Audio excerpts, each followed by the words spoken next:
it feels like everybody in the building is incredibly excited about Ausar Thompson. And like similar things on the Houston side for Thompson. Well, I was about to say, can we pause? It just sounds like everyone's excited for the Thompsons in general. Yeah. I think that is fair. Like naturally just general like jump shot questions about them, but everything else, driving, playmaking, defense, like Thompson made an all-defensive team last year, and rightfully so, as one of the best wing defenders that we had in the league. Very quietly, and should have been louder, but very quietly, on a per-possession basis, Ausar Thompson defended at an all-defense level. I think if he doesn't miss time and plays more minutes, and I don't think the minutes portion is going to be a problem this season, especially with how JB Bickerstaff and everyone else is talking about him, Ausar should make an all-defense team next year if he performs at a similar level. He is very good. He doesn't navigate screens. He teleports across them. You have the weak side shot blocking from him when they want to play him at the 4, which I am intrigued to see what like the Jalen plus Ausar front court looks like when they kind of downsize per se up front. It's hard not to be excited about Detroit. I know Steve, you in particular have been beating the Detroit drum for a few seasons now, and they really popped off last year. But you have been a big fan of the build. I've been more muted in my praise. Like I like elements of this, but hey, what is this front court going to be? What is the shooting going to be? They proved it very loudly what this can be. And so if Ausar does take the next step, and again, I think if he's just healthier, like that is just a better basketball team. Yeah, you can look at, if you want to get into like the on-off numbers with Ausar, you can. But just in general, his defense, his athleticism, his rebounding in general, but particularly on the offensive end, you stash him in the dunker spot, you have to put a body, you have to account to for him, because he will jump over you or just slither in for extra opportunities on that front. The playmaking there, one of the things JB Bickerstaff has talked about, we want to put the ball in Ausar's hand a little bit more. And so I'm curious to see like how that part of his game expands. But this Detroit team had a good offseason. Again, coming off the playoff berth where they very well could have won that Knicks series if a couple of things go differently. They're going to be good. I think they're going to be good. Well, I think either Thompson, I think the biggest thing that I'm looking forward to seeing is what is the growth confidence-wise offensively, and how many different ways can you impact playmaking? So I think a lot of times people are just assuming it's initiating, right? And that's fantastic. Get those reps, get some high pick and roll. That's fantastic. What do dribble handoffs look like? How are you turning the corner to get a paint touch? Are you driving closeouts? Are you getting closeouts? Are you letting it fly when the defense is not closing out? Are you putting together more of the elements what we saw last year for both of them? That's what I'm most intrigued by, because I think they can both be very impactful for their respective teams in a way that's going to make it difficult, because now, we have another guy who can get in the paint. We have to deal with this in a different way on top of the defensive athleticism. So it should be fun stuff. I think that's fair. Like I think something that we talked about last postseason with Amin in particular was him trying to find his comfort as a scorer in that Warriors series. And then when it clicked midway through, just like, oh no, he's here now. Okay, here are the drives. Here's some of these pull-ups. Here's some of these awkward-looking floaters, but like they're going in for him. And on top of the defense, like, okay, it took him a few games. So I do wonder the end of that series into the offseason, now into training camp and stuff, like how much of that carries over? What kind of leap do we see? To your point, Steve, so I'm not going to hang there too long, but I'm excited for him. And for Toronto, elite defense post All-Star break. Don't ask who's in the rotation, though. But no, in all seriousness, it's an elite defense post All-Star break. And I think you look at that roster, there's a lot of length. There's a lot of versatility on this team, Steve. I think with as weird as the Scottie Barnes season was last year, I think he was trying to find himself as a scorer in addition to the initiating. They put him in different spots offensively. He had his own injuries to deal with. Defensively, played at an incredibly high level. Like one of the things that's kind of annoyed me about the Scottie Barnes experience defensively is when he's been tasked with guarding like point guards. I'm just like, Scottie's versatile. I don't know if this is the best context for him. I don't really want him on shifty guards. Let him switch 3 through 5, sometimes 2 through 5 if you have to. But in general, use the IQ, use the instincts, use the length. We want him closer to the rim. We want him blowing stuff off on the backside. And we saw more of that last year, I feel. Wasn't tasked with dealing with guards as much. That combined with more consistent effort on that end, you could argue he played at an all-defense level. Again, there are only 10 spots. But you can tell at his best, he was absolutely at that level. And he and the team has kind of talked about his defense being how important it's going to be heading into this next season. So I am curious to see, one, how healthy he's going to be. I certainly want him to be healthier this season. Because if the Raptors, who are now going to have Brandon Ingram, traded for him but didn't play, now you add Brandon Ingram to this mix, you have RJ Barrett, you hope to see a step taken for Emmanuel quickly.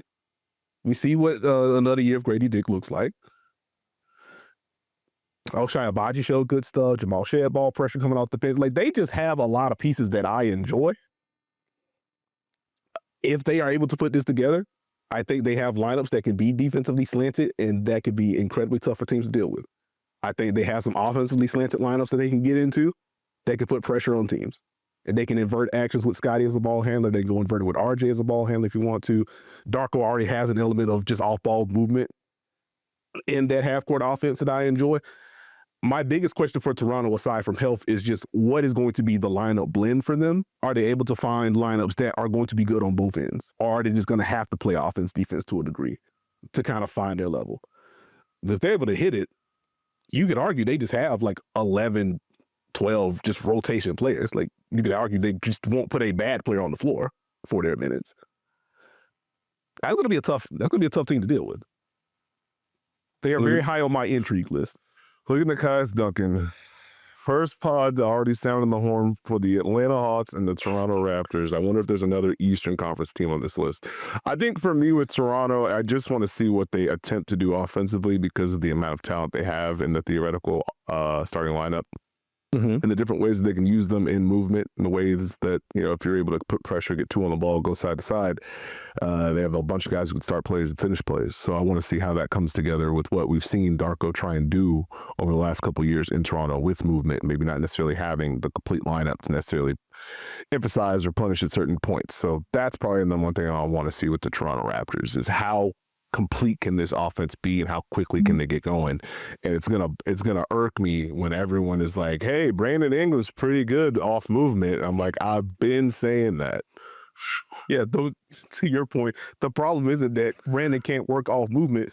The problem is that we wanted Brandon to work off movement more and for Brandon to want to work off movement more. So it should not surprise anyone if he pops in a new environment. And again, just the general health point on Toronto, we hope Brandon Ingram is able to put together, 65, 70, 75 games this year. He's very talented. The scoring should help in the half court. The playmaking, he made strides during his stint in New Orleans. That should help. That should take pressure off of Scottie Barnes, having to initiate a bunch. If you do have a situation where Scottie and Brandon Ingram can both handle these kind of loads, you bring back Jakob Poeltl, who still remains one of the most underrated centers that we have in the league. But that's someone you could toss to in the high post and get into handoffs and stuff with. That should take pressure off of like RJ Barrett having to make on-ball decisions. We can just get him off handoffs, get him attacking downhill. Emmanuel quickly, who I think is going to be one of the more important players to keep tabs of this year. Like, he's a very big swing player for this Raptors group, just in general, if you're looking at the Eastern Conference landscape. If he pops, the Raptors could absolutely be in like this top 10, top 8, top 600. If he doesn't, it gets tougher for them. But again, you have those kind of initiation points. The man quickly can flow off ball a little bit more. You don't need him to be traditional point guard. He can just boogie behind these handoffs, get into these floaters, get into some of these pull-ups. There you go. So I'm with you. I am with you. Toronto's going to be interesting. While we're on the East, two quick things from me. One, I'll say very quickly because I don't want to annoy you more than I already have on this podcast episode. Positive buzz coming out of Charlotte. I will just say. Come on. See, this is why I said I was going to be quick. I'll just say LaMelo Ball. Between Jeff Peterson, Charles Lee, a lot of applause for what LaMelo Ball's offseason was and the diligence that he'd worked with. He does look noticeably bigger / stronger. And I think that's stripped within the context of what we've been talking about for years at this point, Steve, is just how often is LaMelo pressuring the rim? And when he does get into the paint, how comfortable are his shot attempts? Are these the awkward floaters that he can make because he has insane touch? Or is he actually getting into the foul drawing bag? Is he actually getting deeper into the teeth of the defense and really putting pressure on defenses, opening up some of those kicks because he's an insane passer as well? If he is, again, he's bulked up. If he is a better driver, that should just unlock everything else and make everything else easier for him. And that naturally helps Charlotte, right? That makes life easier for Brandon Miller. That makes life easier. I'm just intrigued. And the fact that the higher-ups have been discomplimentary of the LaMelo work ethic and just some of the growth and leadership. Like Spencer Dinwiddie talked a little bit about what the ideal LaMelo season looks like. Yes, Spencer Dinwiddie is a member of the Charlotte Hornets, but it's just I'm just like, okay, like I know I could do the Hornets thing, so I'm not going to do that to you today.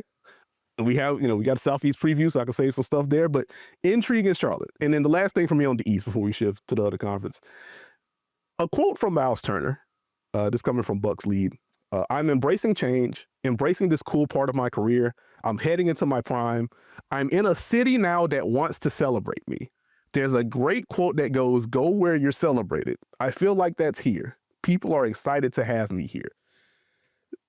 This combined with like 17 other things that popped from Bucks Media Day, which very quickly, get well soon, Giannis was not there. Recovering from COVID, that is still happening.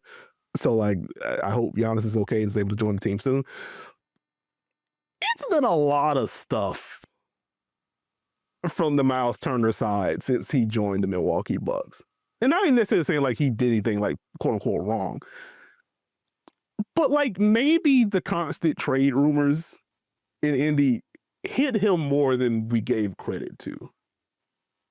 Because it's been a lot of, man, not just I love being here in Milwaukee, but ooh, boy, I'm finally in a spot where I can compete for a championship fresh off of a finals berth.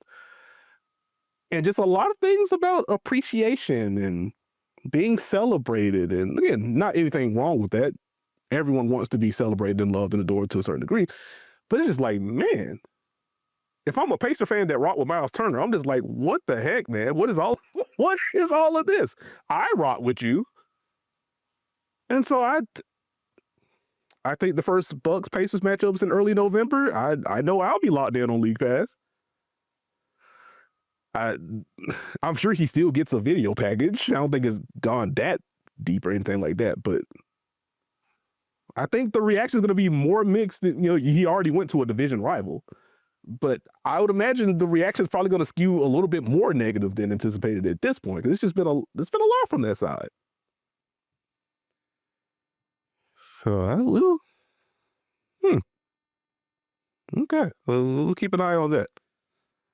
Steve, anything else stand out to you about Media Day? What's some Western Conference teams that hit you? Well, the big thing for me was continuity. Okay. I think it's interesting if you look at Minnesota and Oklahoma City and Denver, 3 teams in different kind of zones, areas looking to contend or repeat. But you got Chris Finch, who on continuity was quoted saying continuity is only good when it pays dividends early. Other than that, you're just like everybody else.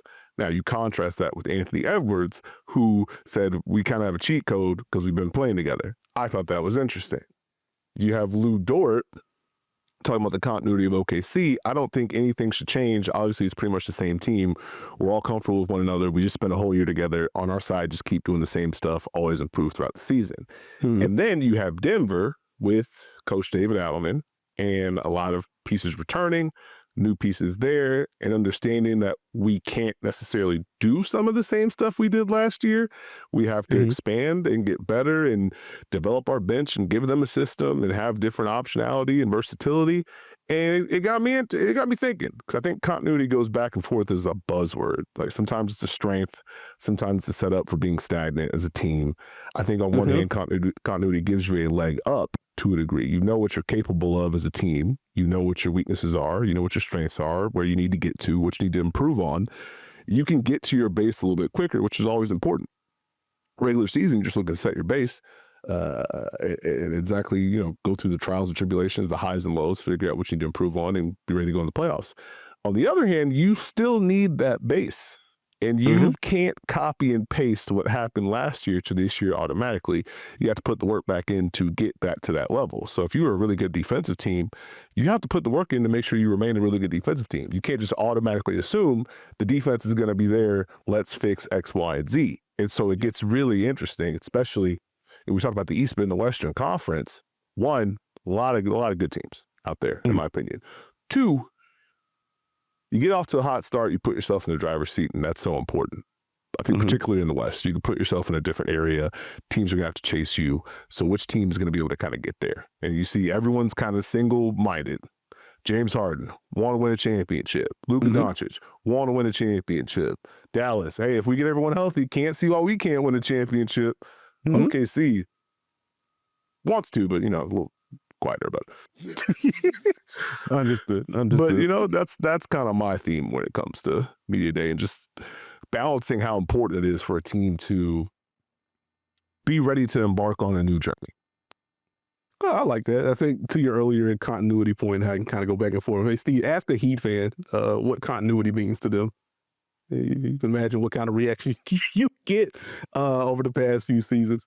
But to that end, actually, I want to bounce back on the Minnesota front, because you mentioned Chris Finch, you mentioned Anthony Edwards. I'm intrigued by Anthony Edwards heading into this year. Always am, because he's super talented.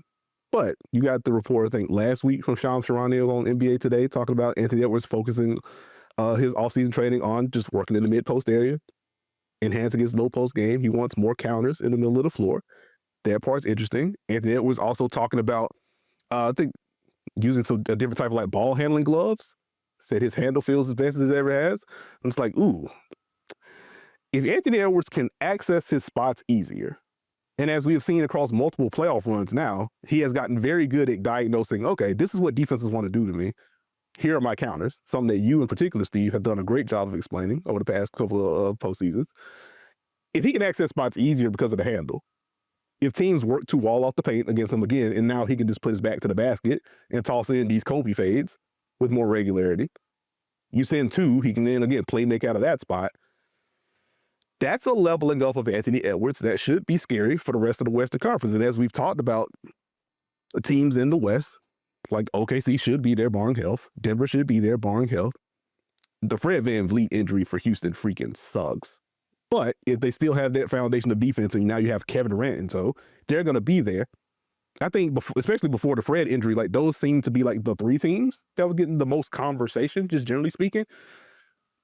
Here's Minnesota that has just been really good pretty much every year, at least over the last few. Here's our top 10 or better defense. Here's our offense that has a hitch in it sometimes in the half court, but we do have Anthony Edwards that can spearhead a lot for us, and once we get to the postseason, we can do a lot.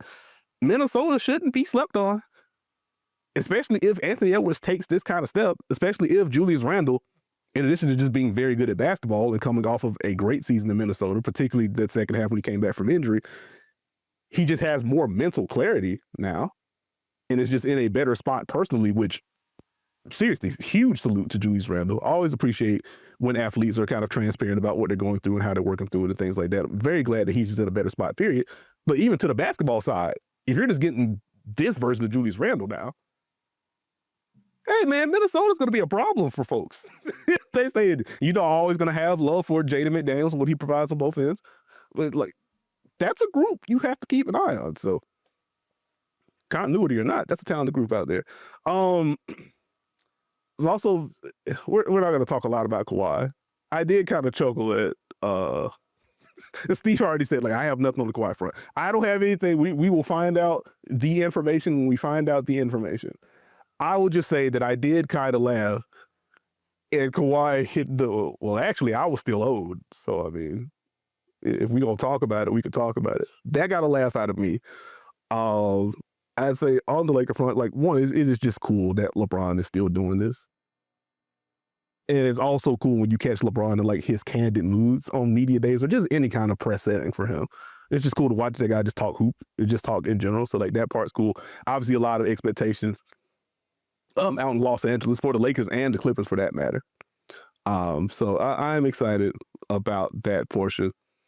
I'm trying to think, is there anything else that like super popular? Oh, actually had this in my notes. So Victor Wembanyama is healthy, which is first and foremost very important. Glad he's okay. Scary into the season for him, but he seems to be all systems go.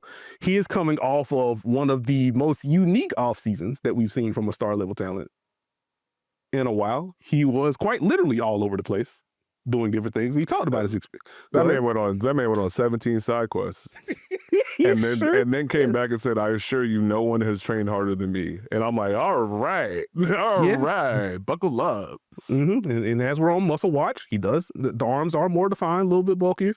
And so that certainly helps as we talk about the Victor Wembanyama drives and some of the post defense and absorbing contact on drives. Because we know with the wingspan, like he just blocks stuff anyway. That's scary. But like just getting into like life perspective stuff for Wemby was really cool to listen to, because it is fair to, breaking news. Athletes are people. Who knew? But like it was just cool just listening to him kind of give his own perspective on what he went through last year in the recovery and what that did to him personally, and kind of spearheaded him. That Steve said, taking on all these side quests. Like, hey man, I want to have a full life. It is not just about basketball, but was also quickly to remind you, hey, I did a lot of work this offseason. I worked on some stuff. I worked on my body.